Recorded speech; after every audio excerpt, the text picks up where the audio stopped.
Hello friends, তোমরা সবাই কেমন আছো? আগের পার্টে তোমরা দেখেছিলাম মুন্সিয়ারির উদ্দেশ্যে রওনা দিয়েছি।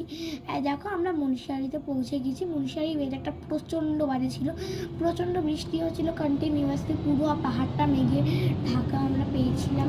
আর আমরা একদমই হোটেল থেকে বেরোতে পারছিলাম না। তারপরের দিন আমরা চলে গিয়েছিলাম আমরা দোকানে দুদিন স্টে করেছিলাম। আমরা ওখানে মার্কেট আর মন্দিরে গিয়েছিলাম, কিন্তু ওগুলোর ভিডিও করা হয়নি। আর আমরা অনেক ওয়াটারফলস দেখতে পাচ্ছিলাম, প্রচুর ওয়াটারফলস ছিল, অত ভিডিও করা হয় না। আর এটা হচ্ছে আমার তারপরের দিন চলে গেছিলাম চাকৌরির উদ্দেশ্যে। চাকৌরির হোটেলটা ভীষণ ভালো ছিল, আর ওখান থেকে ভিউটা ভীষণ সুন্দর ছিল, পুরো পাহাড় দিয়ে ঘেরা ছিল চাকৌরি জায়গাটা, আর ভীষণ সুন্দর চাকৌরিটা।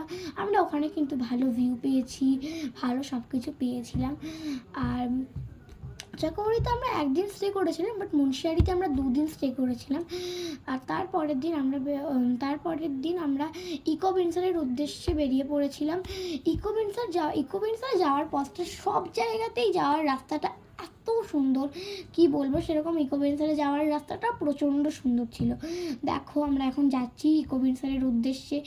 ইকো ভিনসারের রাস্তাটা প্রচণ্ড সুন্দর ছিল, আর পাহাড় দিয়ে পুরো ঘেরা ছিল জায়গাটা। আর তারপরে আমরা আর ওখানে গিয়ে কী কী দেখলাম আর না দেখলাম সেগুলো জানার জন্য তোমাদের চোখ রাখতে হবে নেক্সট টাটা।